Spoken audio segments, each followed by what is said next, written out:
What's happening, everybody out here? Welcome to not so sunny Southwest Florida. It's been raining a lot lately. I don't know what's going on. I think I want my money back. But maybe some of you have noticed that the social media has been buzzing about the 7-liter engine for the Raptor. There's a lot of talk about it lately, and some people are saying, there's conflicting information. Some people are saying it ain't gonna happen, and some people are saying it is gonna happen. Some people are saying there's no way Ford's gonna invest in a new engine design. They're not gonna do it.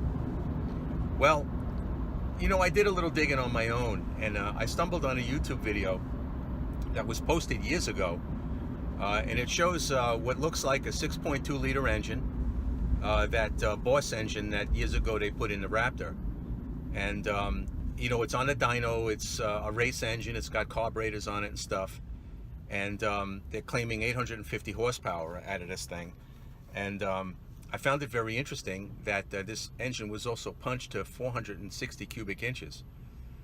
Now, it got my attention. I did a little digging to try to find some more information about it, and I couldn't find anything. So, I just take it with a grain of salt. But it sparked my interest because I looked at the dimensions of that 6.2 liter engine, and I found that it has a 4.5-inch bore spacing, a 9.4-inch deck height, give or take, and as a 6.2, it's got a 3.75 stroke, a 3 1/4 stroke.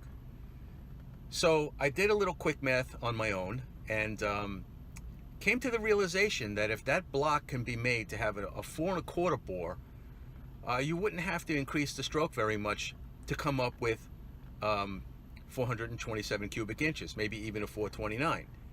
I think you increase the stroke something like 2 or 3 millimeters to achieve that level of displacement.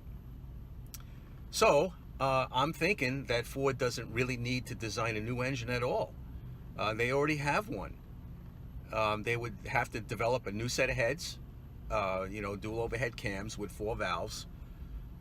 But think about it, at 4 1/4 bore, you could put some serious size valves in there. With a bore that big, the valves are likely to be, less shrouded, help the heads breathe better. And I can't imagine, how what those heads would look like, in terms of CFM to feed an engine that size. But it seems possible. It seems like it's something that's possible right off the 6.2 liter block.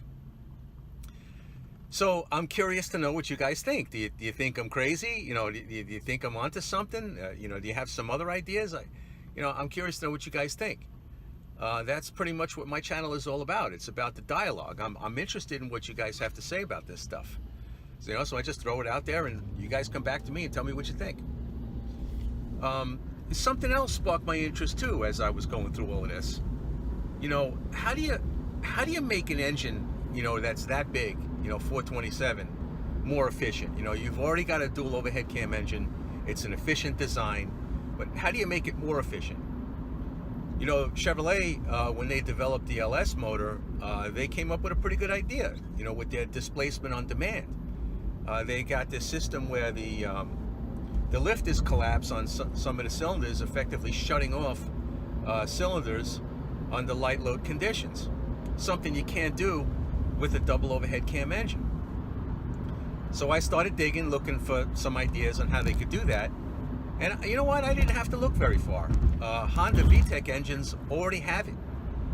Going back to the late 80s, early 90s, the Honda VTECs had a very interesting way of managing variable valve timing. But the new ones, the VTEC I engines, I believe, have twin phasers on the cams, and they also have the VTEC technology in the valve train, where you've got 2 rocker arms that operate the valves. Some of them can shut off, where one valve doesn't open and you're only running on one intake valve, and at some point in the RPMs, the computer can lock all of these rocker arms together and effectively run off of a different lobe on the cam that has more lift and more duration. And this is a phenomenal level of technology. If Ford could actually hijack that technology and put it in their dual overhead cam engines, we would have something real powerful, real efficient, and really, really cool. So that's what's going through my mind these days, guys, and I'm real curious, what you think about it. So post your comments and let me know. And remember, when you're out on the streets, drive it like you stole it. Until next time, Coyote Car Guy, over and out.